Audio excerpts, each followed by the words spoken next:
O tema desta aula é o silício e outros materiais da indústria dos semicondutores.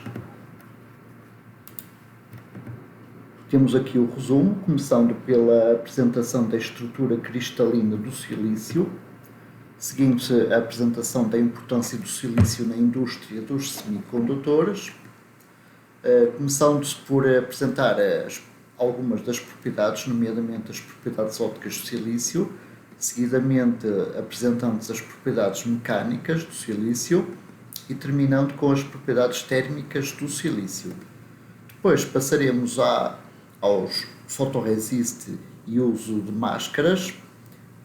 Seguidamente serão apresentados alguns materiais utilizados na indústria dos semicondutores e a aula terminará com a unificação da tecnologia, onde serão apresentados alguns exemplos que usam justamente estes materiais. Bom, o silício é um elemento existente em grandes quantidades na Terra, é um elemento tetravalente da tabela periódica, tal como o germânio e o carbono, possui 4 eletrões na última camada.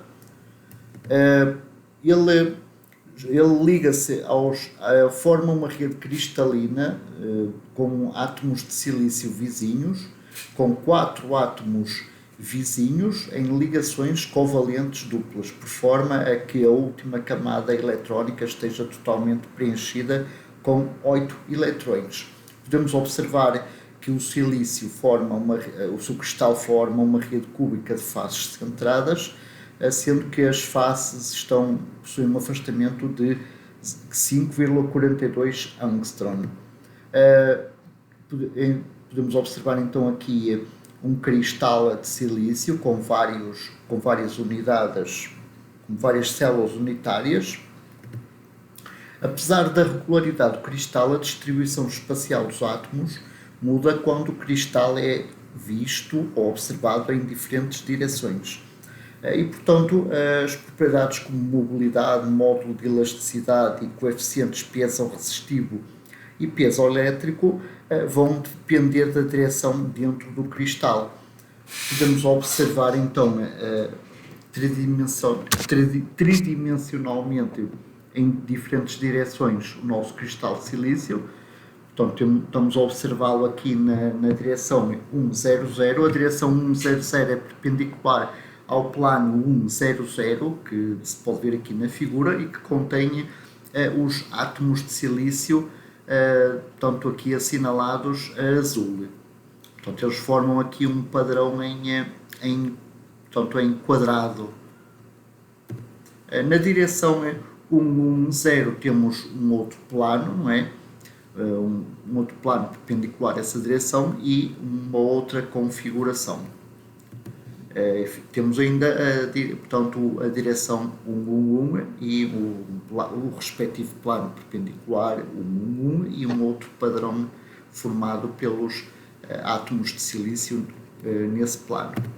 Então, vamos observar aqui a vista bidirecional ao longo dessas diferentes direções, isto é, o que é que a gente observa num determinado plano quando estamos nessa direção e perpendicularmente a esse plano. Então, na direção 100 e perpendicularmente ao plano 100, vemos este padrão, os tais quadrados oblíquos. Na direção 110 vemos um padrão diferente e na direção 111 vamos ver também um outro padrão. Aqui podemos observar, aqui não temos quadrados, mas sim, portanto, losangos. Portanto, dependendo da direção, temos configurações diferentes. Podemos então observar aqui, portanto, cortes nos diversos planos, nomeadamente no plano 100. Portanto, podemos então observar a configuração dos átomos neste plano 100. No plano 111 temos aqui uma outra configuração de átomos nesse plano e no plano 111 temos uma outra configuração. Estas configurações já foram vistas atrás.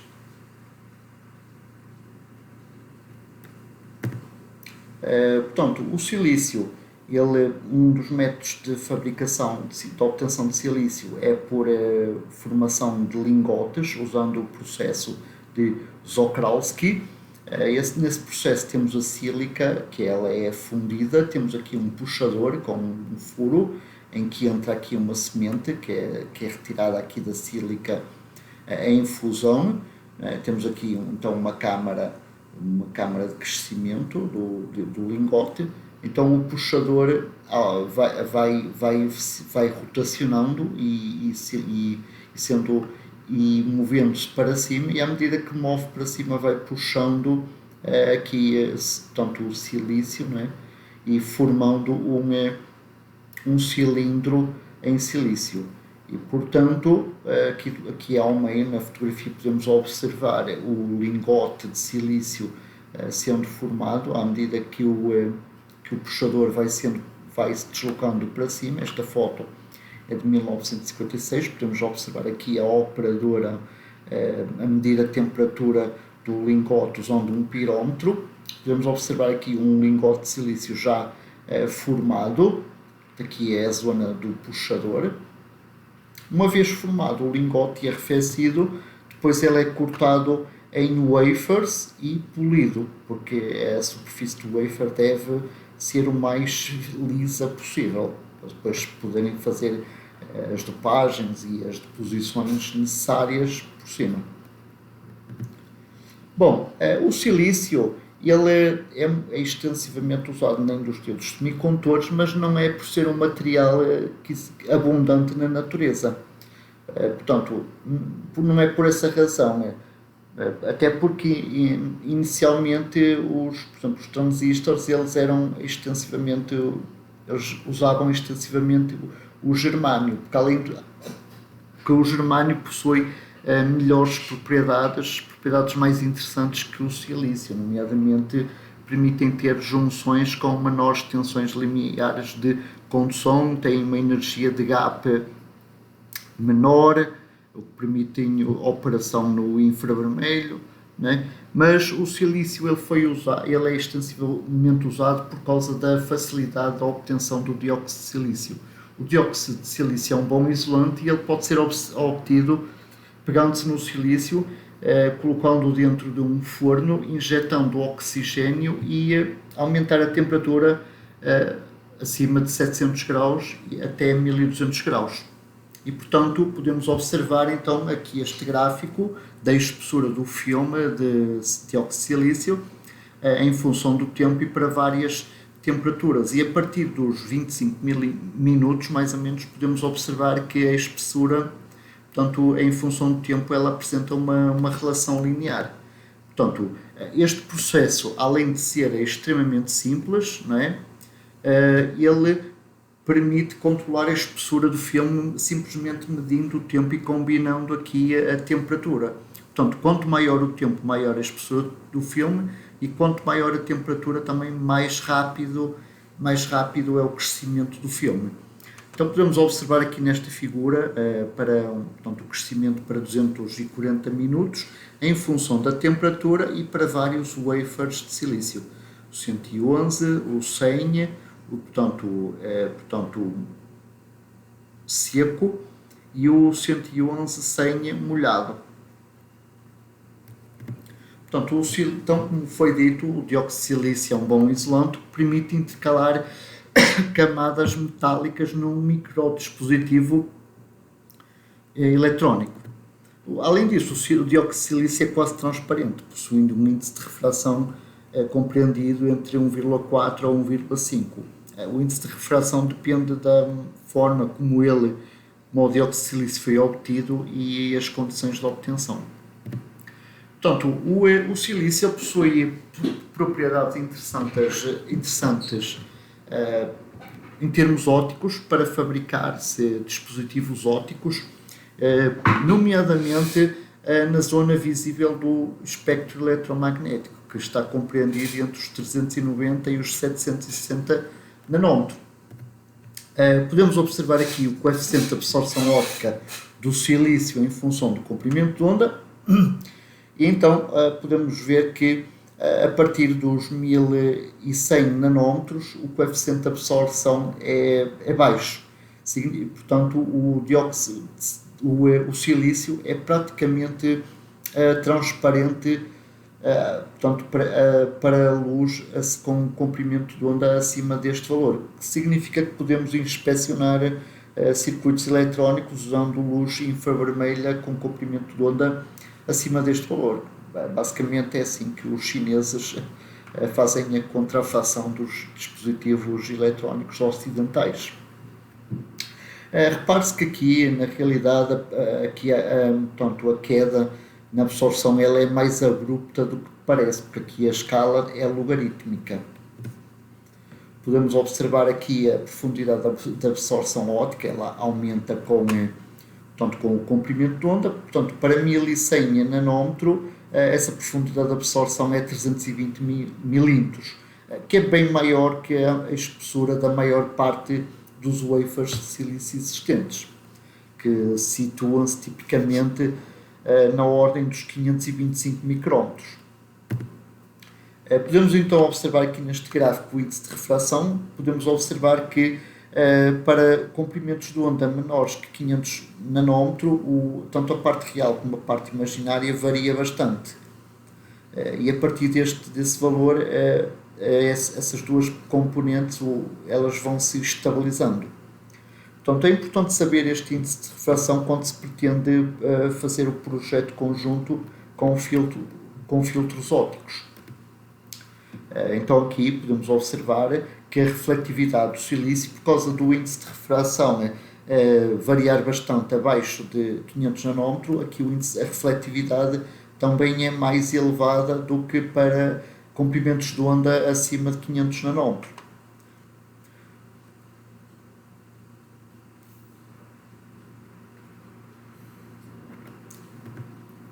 Portanto, o silício é um material interessante para dispositivos ópticos porque ele consegue converter luz em eletricidade. Portanto, vamos ver aqui um exemplo muito simples do mecanismo de transdução óptica elétrica. Temos aqui um wafer de silício tipo P. Temos aqui um pequeno filme de dióxido de silício que é transparente, portanto os dois fotões aqui representados conseguem penetrar no silício. O fotão com menor comprimento de onda relativamente ao fotão da direita, vamos ver a seguir porque é que ele penetra a uma profundidade menor, não é?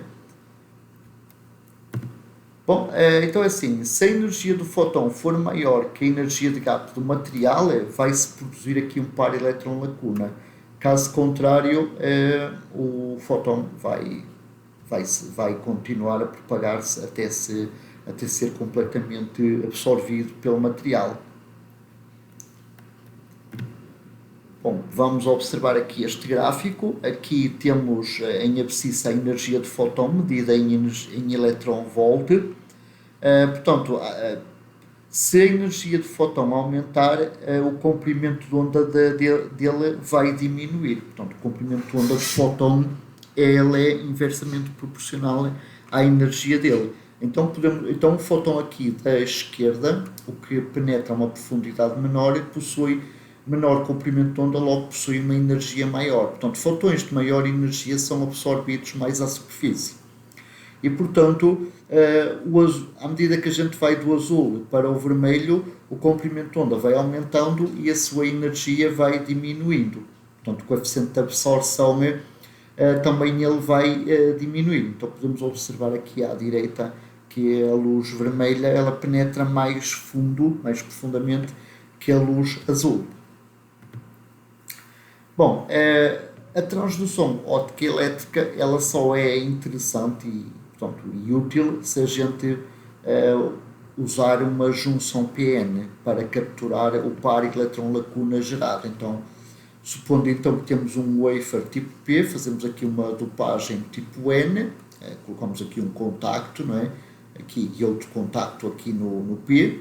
Obviamente vamos ter que desobstruir esta zona que é para a luz poder incidir aqui e penetrar no wafer, tá? Portanto, idealmente, toda a carga gerada poderia ser capturada independentemente da profundidade, nomeadamente aqui estas cargas geradas portanto, na zona de depleção. Esta zona de depleção é tanto maior quanto maior for a tensão de contrapolarização aqui da junção PN, e portanto as cargas geradas aqui fora da região de depleção idealmente também poderiam ser capturadas. Infelizmente, quase só as cargas geradas na região de depleção são capturadas. O que quer dizer que as que são geradas fora da região de depleção recombinam-se antes de atingirem essa região de depleção. Portanto, vamos então ver aqui duas características portanto, físicas importantes relacionadas à transdução óptica elétrica. A primeira é a responsividade, que relaciona a corrente gerada, neste caso uma fotocorrente, com a potência óptica portanto, que incidiu no silício. Portanto, vemos aqui o gráfico da responsividade, não é? Portanto, aqui este gráfico é um limite máximo teórico e aqui temos a responsividade real que se observa no silício. Aqui em baixo temos o comprimento de onda, que aumenta para a direita.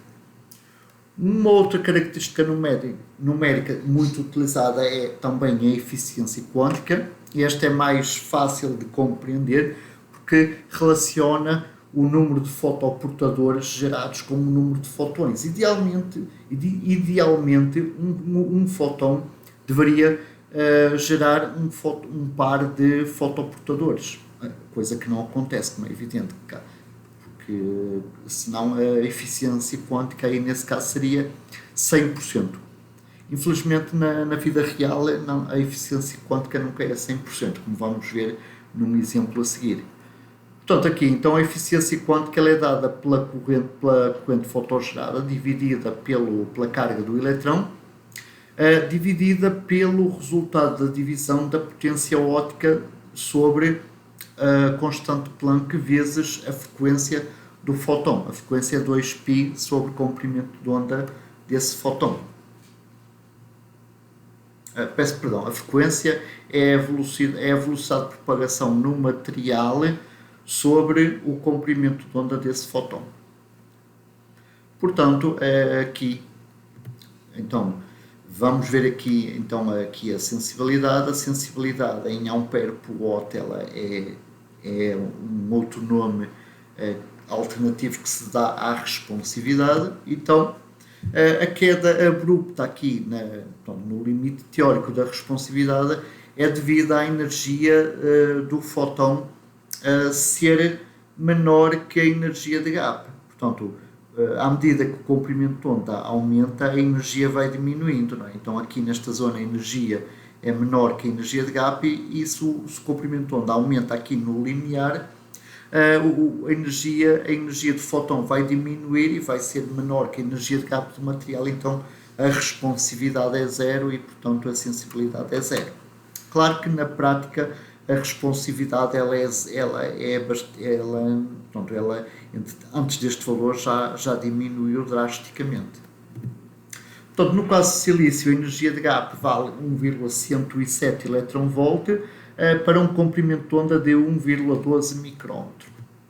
Portanto, então, resumindo, se a energia de fóton for menor que a energia de gap do material, não se produz carga e, portanto, muito menos corrente na saída. E, portanto, a sensibilidade é nula. Podemos observar aqui um exemplo de um microdispositivo fabricado em CMOS de 0,7 micrômetros da ON Semiconductor. Esta aqui é a parte que nos interessa. Temos aqui um conjunto de 16 fotodetectores, todos eles iguais.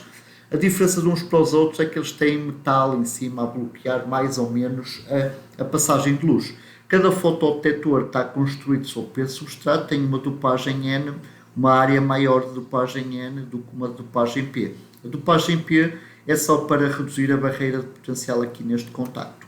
Então os níveis de metais acima da zona ativa têm que ser tal que não bloqueiem a luz incidente. Temos aqui o layout de um fotodetector individual, temos aqui o layout dos arrays de fotodetectores, temos aqui o fotodetector 1 e o fotodetector 2, portanto, está aqui na fotografia o 1 e o 2. Portanto, o fotodetector 1 tem um maior grau de bloqueio de luz que o fotodetector 2, porque ele tem aqui neste caso temos a fotografia do fotodetector 2 ampliada. Portanto, aqui a luz só passa aqui nestas ranhuras. Aqui nestas zonas temos metal, alumínio, que não deixa a luz passar, então a luz passa por esta zona. Então, como o fotodetector 1 tem um grau de bloqueio maior que o fotodetector 2, o PD1 está azul, portanto a sua eficiência quântica é menor que a do fotodetector 2, assim como a responsividade. Podemos observar então aqui no gráfico que tanto a eficiência quântica como a responsividade, elas possuem valores significativos entre 400 e aproximadamente 900 nanómetros. Em 1000 nanómetros ainda tem alguma resposta, mas já é muito baixa. Só por curiosidade, este microdispositivo, a eletrónica de leitura é feita de tal forma que quanto maior for a fotocorrente gerada no fotodetector, maior é a frequência de uma onda quadrada à saída. Portanto, em igualdade de circunstâncias, o fotodetector vermelho, o 2, a vermelho, vai produzir uma fotocorrente maior que o fotodetector o 1 e, portanto, vamos ter uma frequência na saída da eletrónica de leitura maior. Bom, também foi fabricado um microdispositivo em CMOS 0,18 micrômetros da TSMC. Podemos observar aqui em detalhe esse microdispositivo, tem uma área menor. Podemos observar aqui um array de 16 fotodetectores. Aqui podemos observar aqui tiras metálicas por cima da zona ativa. Os fotodiodos são parecidos, têm a mesma estrutura, são construídos sobre um P substrato, com dopagens N e dopagens P para reduzir a barreira de potencial do segundo contacto. Aqui temos tiras mais grossas e mais afastadas, tiras mais fininhas e mais próximas entre elas, portanto, para termos um ajuste mais grosso e um ajuste mais fino do ângulo de incidência da luz. Aqui com as tiras abertas, com os dois metais, de tal forma que temos aqui aberturas, portanto, para ângulos maiores de incidência, portanto, vamos ter aqui áreas menores de incidência de luz. Portanto, aqui nesta situação da direita vamos ter uma fotocorrente menor gerada relativamente à esquerda e, portanto, a nossa eletrónica de leitura vai produzir um sinal digital com uma frequência menor para ângulos de incidência maiores. Então, se o ângulo de incidência aumenta e se a fotocorrente diminui, isto é, se a frequência diminui, então esta curva aqui, portanto, obtida destas medições, refere-se a este tipo de estrutura, de estruturas metálicas e a este fotodetector. E, portanto, refere-se aqui a este fotodetector aqui, a verde. Com estruturas fechadas, portanto, se a luz incidir perpendicularmente com 0 graus, nós, portanto, não vamos ter luz nenhuma a atingir esta zona ativa e, portanto, a fotocorrente teoricamente seria zero se não tivéssemos corrente negra. À medida que a luz vai portanto, inclinando, a zona a área de iluminação vai aumentando, quer dizer que a fotocorrente vai aumentar e, portanto, a frequência, portanto, o sinal digital gerado vai aumentar. Quer dizer que esta curva aqui corresponde a este fotodetector, isto é, a este aqui. Aqui ainda se consegue ver indelevelmente um metal por baixo desta ranhura. Aqui não, aqui por baixo da ranhura vê-se praticamente preto. Pronto, o artigo anterior foi publicado numa revista em 2020 e 2019. Este aqui foi publicado no SB Micro em Fortaleza em 2017. Passando agora às propriedades mecânicas do silício, portanto, consultou-se aqui um artigo clássico, Silicon as Mechanical Material, do Kurt Peterson, no Proceedings of the I3S, que é uma revista de alto fator de impacto do I3S, de 1982, e, portanto, retirou-se a tabela 1 desse artigo com as principais propriedades mecânicas, e então o silício possui uma baixa densidade, portanto 2,33 toneladas por metro cúbico. O silício tem uma densidade de 2,33 vezes maior que a água, ou seja, é um pouquinho maior, tem o dobro da densidade da água. Portanto, tem um elevado grau de elasticidade, portanto, tem um módulo de Young de 190 gigapascais, está aqui neste campo. Possui um elevado grau de dureza, de 8,33 gigapascal, correspondente a 850 kg por milímetro quadrado, portanto é aqui o Knop Hardness. Possui uma muito boa resistência à tração, ou Yield Strength, de 7 gigapascais, e por ser um material, portanto, por ele formar uma rede, um cristal, teoricamente sem defeitos, ele não possui stress residual, o que é ótimo. Portanto, em conclusão, o silício é um material quebradiço, forte e não dúctil, com uma resistência à tração. Portanto, o silício parte muito facilmente, é forte, e o ser não dúctil significa que ele não tem zona de deformação plástica, só possui zona de deformação elástica. A partir do limite de zona de deformação, ele parte, simplesmente. Claro que o facto de ele ser quebradiço não impede o facto de se poderem fabricar estruturas deformáveis, só que essas estruturas deformáveis têm que ter uma espessura muito baixa, mais especificamente a espessura terá de ser inferior a 50 micrômetros, justamente para permitir algum grau de deformação elástica do silício, e é justamente isso que permite que se possam fabricar estruturas móveis portanto, em dispositivos microeletromecânicos no silício. Portanto, é então possível fabricar um número extenso de estruturas no silício, nomeadamente pontes, pranchas, frames, massas sólidas, membranas flexíveis, partes móveis, engrenagens ou rodas dentadas.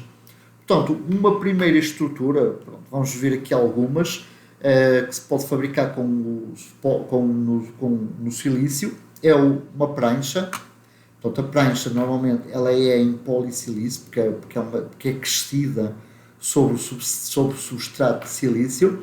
Portanto, temos aqui uma representação de uma prancha, portanto ela está suspensa, temos aqui uma alavanca ou cantilever suspenso.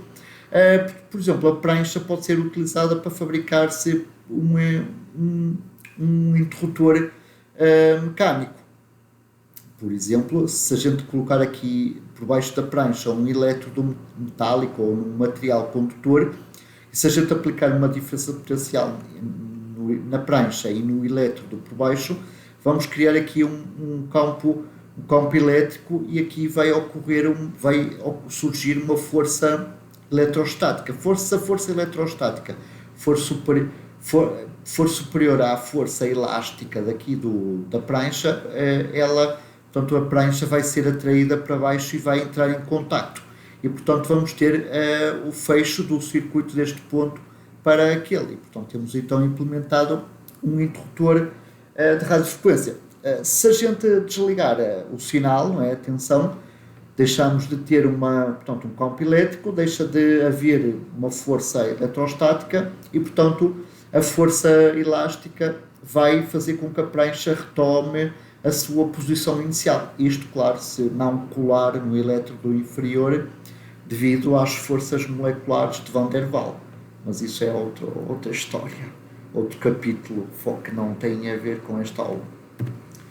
Também é possível fabricar membranas simples em nitreto de silício. Essas membranas elas são deformáveis, porque elas são finas, mas elas não são necessariamente para deformar, elas podem ser apenas simples membranas de estrutura, como podemos ver aqui neste exemplo. Temos aqui uma zona, temos aqui uma membrana suspensa e por cima da membrana temos aqui ranhuras. Portanto, temos aqui a visão tridimensional desta foto ampliada. Bom, vamos ver aqui uma membrana fixa ao longo de todo o seu perímetro, ou seja, temos aqui a membrana superior e por baixo vamos lhe colar aqui uma frame, de maneira que a parte do meio fica como se fosse um bombo em que a gente batuca. Portanto, se a gente aplicar aqui uma força no meio, não é? Uma membrana, como ela é fixa, é fina, não é? Ela vai sofrer uma deflexão. E, portanto, a deflexão temos aqui antes e aqui depois de aplicada a força. Bom, é fácil observar que, pronto, intuitivo, que a deflexão vai ser máxima no centro, onde a força é aplicada, e mínima nas zonas de fixação. Temos aqui uma simulação FEM em que podemos observar realmente que a máxima deflexão no centro. Não podemos tirar grandes conclusões acerca da deflexão ser constante nesta zona, porque não temos aqui cores suficientes, não temos aqui uma escala que nos permita chegar a essa conclusão, mas pelo menos podemos concluir que ela de forma mais no centro do que na periferia, e essa deformação ela é pouco uniforme, ela vai variando muito. Agora, se a gente quiser, por exemplo, que a membrana sofra uma deflexão constante e maior, não é? Vamos imaginar que queremos que esta zona aqui seja constante. Então, para isso vamos precisar de um frame de silício, que é uma estrutura tridimensional, portanto em forma de coroa de anel. Portanto, se a gente pegar aqui nesta frame, constituída por estes dois anéis, que são rígidos, portanto, isto aqui é colocado por cima da nossa membrana de nitrito de silício, tá? Então, se a gente aplicar a força, portanto, graças ao frame, não é? Obviamente o frame ele não se vai deformar, não é? Ele vai deslocar-se de forma constante, então ele vai fazer com que toda esta zona se deforme igual. E, portanto, além de termos garantidamente temos aqui uma zona de deformação igual, não é? Temos uma maior zona de deformação. Pronto, aqui na parte interior podemos garantidamente saber que, portanto, que a deformação é constante. Aqui nas zonas mais periféricas já não temos essa garantia por causa da escala, portanto, da resolução. Mas graças ao frame, vamos imaginar que o frame está aqui nesta parte. Vamos fazer aqui um desenho.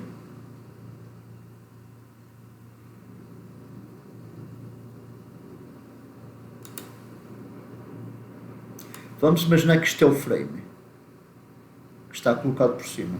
Então aqui toda esta zona sofreu igual deformação. Obviamente aqui, como já está fora do frame, já não temos essa garantia, mas pelo menos aqui por dentro temos essa garantia.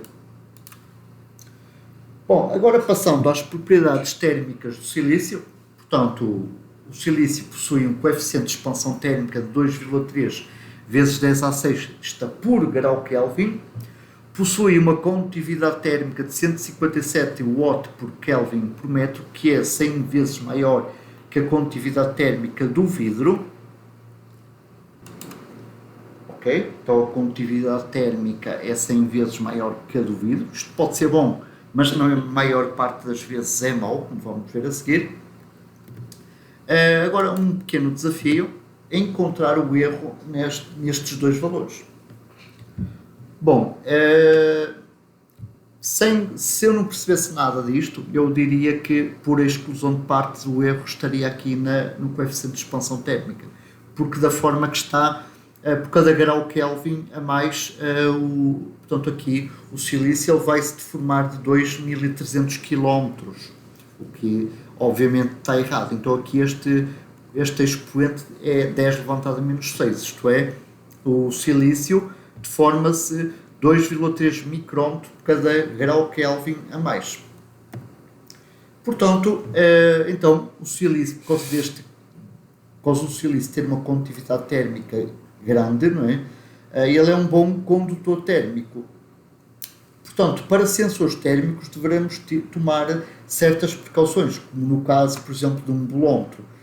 que contém termopilhas para detecção de infravermelho. Portanto, as termopilhas aquecem, não é, por causa do infravermelho e esse aquecimento vai ser de alguma forma transduzido, não é, em corrente.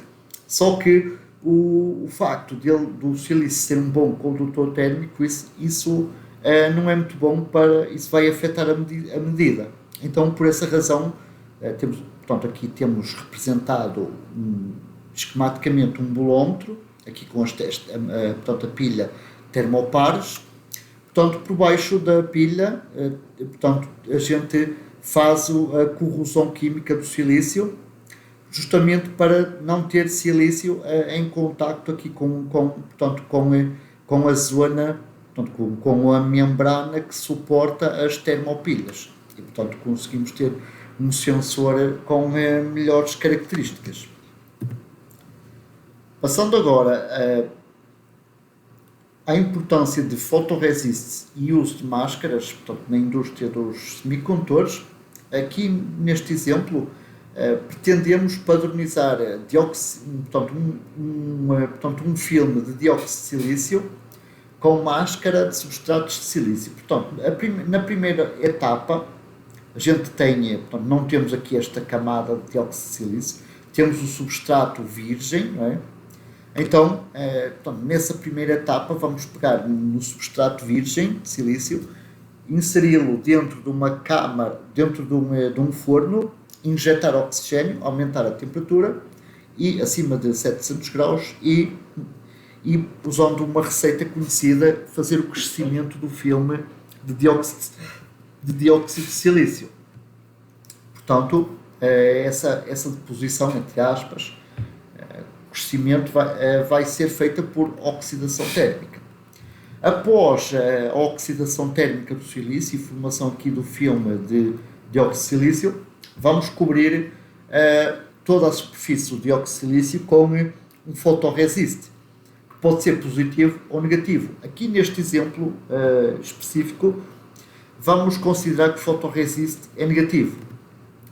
Portanto, a próxima etapa é expor o fotoresist à radiação ultravioleta usando uma máscara de vidro com padrão de crómio que se pretende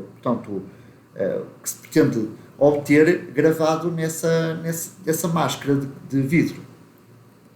Portanto, nas zonas expostas aos ultravioleta, o fotoresist vai sofrer uma reação química, resultando na modificação das propriedades químicas e físicas. Se o fotoresist for positivo, as zonas expostas ao ultravioleta vão se dissolver mais rapidamente durante o processo de revelação, quando o substrato contendo fotoresist for mergulhado no líquido revelador. Portanto, aqui estas zonas são as zonas protegidas, as zonas que estão por baixo do padrão preto em crómio estão protegidas da luz ultravioleta. Por outro lado, se o fotoresist for negativo, então eles vão reagir de forma oposta, sofrendo compactação, tornando-se mais resistentes ao processo de revelação. Portanto, teoricamente, as regiões protegidas dos ultravioletas deveriam permanecer inalteradas. Seguidamente, vai-se proceder à revelação de fotoresist, mergulhando o substrato com fotoresist já exposto no líquido revelador e, portanto, como esta zona aqui de fotoresist esteve protegida da exposição ultravioleta, não sofreu compactação química, então, durante o processo de revelação, esta zona vai sofrer remoção. Portanto, o fotoresist vai ser removido aqui desta parte. Portanto, o líquido revelador remove o fotoresist das zonas protegidas dos ultravioleta. Seguidamente, vamos corroer o dióxido de silício nas zonas não cobertas por fotoresist, isto é, estas zonas onde se removeu o fotoresist, elas vão sofrer corrosão. Essa corrosão pode ser a seco, por plasma, ou também conhecido por reativo ion etching. Adicional e alternativamente ao reativo ion etching é possível usar ácido fluorídrico, embora aqui tenhamos que proceder com extremas cautelas, porque o ácido fluorídrico é um ácido forte. Bom, finalmente, após o processo de corrosão, seja ela a seco ou química, obteve-se então aqui como resultado final este padrão aqui. Portanto, aqui nesta zona não removeu-se completamente o dióxido de silício. Claro que está implícito que o fotorresiste ele é resistente ao feixe de íons do reactive energy ou ao ácido fluorídrico. Portanto, tem que ser usada uma receita específica para esse fim. Bom, caso fosse usado um fotorresiste positivo, independente. Portanto, agora só precisamos remover o fotorresiste restante, fazendo o seu strip. Caso fosse usado um fotorresiste positivo e não um negativo, o padrão obtido seria o negativo deste, isto é, nas zonas protegidas do ultravioleta era onde iria-se preservar o dióxido de silício. Vamos agora fazer aqui um apanhado, um overview dos materiais compatíveis com o silício, nomeadamente começando pelo próprio silício intrínseco, ou silício não dopado. Também com o próprio silício, após a introdução de impurezas de substituição, nomeadamente o boro ou o fósforo, no caso do P ou do N. O caso dos wafers de silício com cristais orientados nas direções 100, 110 e 111, que é o próprio silício também. O polissilício, cujos cristais não possuem orientações predominantes. Polissilício dopado com boro ou fósforo, nomeadamente poli-P e poli-N. O dióxido de silício, nitrito de silício, o dióxido de titânio e o alumínio. Então, todos estes materiais são compatíveis com o silício. Portanto, eles podem ser combinados. Adiante vão ser referidos os metais nobres, mas esses não são compatíveis com o silício. Bom, falando aqui do conceito de filme fino, portanto, na microeletrónica recorre-se extensivamente à deposição de filmes finos. Os filmes finos apresentam espessuras na ordem dos micrômetros ou menos.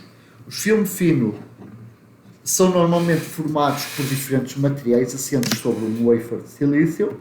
Estes filmes podem ser formatados e padronizados por técnicas litográficas, em conjunto com técnicas de corrosão dos materiais em causa. Os metais nobres, como a prata e o ouro e a prata, contaminam os circuitos da microeletrónica, causando falhas, não sendo, portanto, compatíveis com o silício.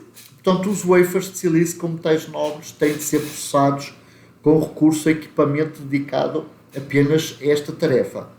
Os metais nobres geralmente são padronizados com técnicas de lift-off porque eles possuem uma resolução muito pequena. Portanto, lift-off significa lift, de elevar, e off, para fora. Portanto, temos aqui a deposição do metal após padronizar o fotorresiste. Aqui em preto temos representado o metal. O fotorresiste tem que ser negativo para ter um padrão aqui, um degrau, portanto, um padrão em V, um perfil em V, para que seja depois mais fácil a corrosão do fotorresiste. Portanto, não pode ser usado um fotorresiste P positivo para se fazer lift-off. Então, após a dissolução ou strip do fotorresiste, temos a consequente remoção do material nele existente, isto é, procedeu-se ao lift-off do metal.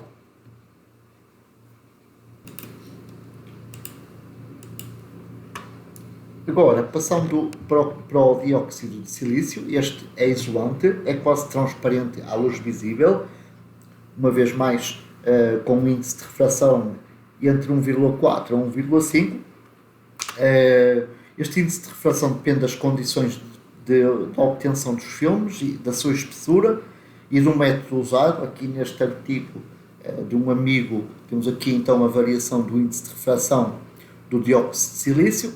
Num artigo publicado pelo meu grupo em 2020, um artigo recente, observou-se que a 630 nanómetro o índice de refração, portanto, nos vários filmes depositados por sputtering, ele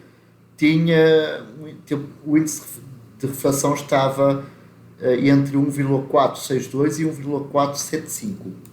Além disso, o dióxido de silício ele é ideal para membranas finas e exibe stress residual compressivo, isto é, para baixo. Vendo agora então alguns tipos de stress residual, na ausência de stress residual, na situação normal em que temos a estrutura plana, temos isto, não é? Temos esta fotografia. Se o stress residual for compressivo, a estrutura ela encurva para baixo. Se o stress residual for expansivo, a estrutura encurva-se para cima. Portanto, à semelhança do que ocorre com o dióxido de silício, o nitrito de silício é isolante, é quase transparente à luz visível, com um índice de refração maior, permitindo fabricarem-se filtros ópticos combinando este material com o dióxido de silício, com um índice de refração entre 2,2 a 2,5. É também ideal para membranas finas. Ele é muito usado como máscara de edge stop em corrosão química, usando o hidróxido de potássio.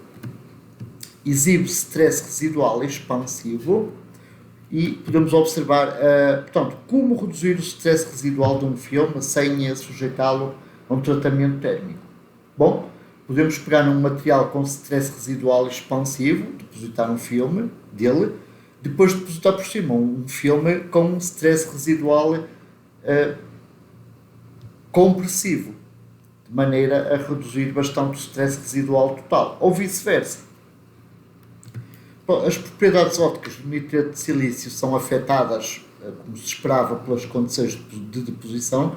Portanto, se o nitrito de silício for depositado a baixa pressão, o índice de refração médio é maior e vale 2,16 para um processo usado na Universidade Técnica de Delft. Passando agora para o polissilício. O polissilício é obtido por CVD de Chemical Vapor Deposition de baixa pressão. De baixa pressão significa que a sua deposição é feita à pressão ambiente. Portanto, para se obter o polissilício de baixa pressão é necessário o gás silano e azoto. Portanto, é necessário injetar óxido de azoto e silano aqui numa câmara de reação. Esta câmara de reação permite processar vários wafers em simultâneo. Trata-se de uma reação química e então os gases reatantes dentro desta câmara vão se deslocar por difusão para a superfície e entram em contato com a superfície dos wafers e vão ser absorvidos pelo wafer e formando o polissilício, um filme de polissilício. Portanto, ao contrário do sputtering e da evaporação, com o CVD, com o Chemical Vapor Deposition, conseguem-se obter filmes espessos de até 2 micrômetros. Aqui o espesso significa é o seguinte: por sputtering, a gente consegue filmes da ordem com espessuras de algumas dezenas de nanómetros até algumas centenas de nanómetros. E, portanto, 2 micrômetros são 2000 nanómetros. Daí o termo espesso entre aspas. Os filmes devem ser tratados termicamente para reduzir o stress residual. Vamos ver adiante. Podemos observar então aqui uma fotografia em que temos aqui uma zona de cristal, de silício cristalino. Podemos observar aqui uma estrutura regular. Portanto, este silício pode ter sido obtido usando o processo de Czochralski ou crescimento epitaxial, e aqui temos uma zona de polissilício. Então, ou seja, de silício policristalino. E podemos observar então que ele não possui direções privilegiadas. Então está orientado em múltiplas direções. Portanto, é possível prever o stress residual quando depositado a diferentes pressões e sem annealing ou recozimento. Portanto, podemos observar aqui a curva do stress residual quando o polissilício é depositado a 220 mT e para diferentes temperaturas, entre 580 e 650 graus centígrados, e podemos também observar aqui então quando ele é depositado à pressão 320 mT. É possível realmente ter aqui zonas com baixo stress residual, só que nem sempre é possível ter estas temperaturas, e pior que isso, o gradiente ele é muito elevado em redor destes pontos. Então, se fizer o recozimento ou annealing dos filmes de polissilício, podemos observar que, por exemplo, para polissilício depositado a 220 mT, o stress residual diminuiu drasticamente, assim como para o polissilício depositado a 320 mT. Portanto, para cima, para valores positivos, o stress é expansivo, para valores negativos, o stress residual ele é compressivo.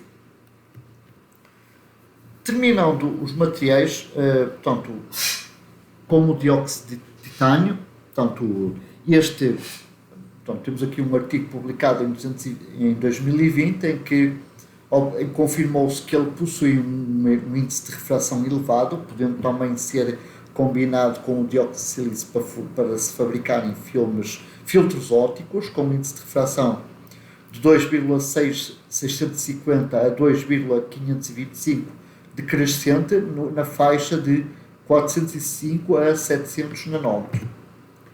Portanto, é um bom é um bom material para filtros ópticos intercalando camadas com dióxido de silício. Portanto, estes valores foram obtidos por nós a 630 nanómetros. Portanto, podemos observar aqui dois filtros ópticos com 5 camadas, em que podemos observar aqui que as camadas mais brilhantes são dióxido de titânio, as mais escuras são dióxido de silício.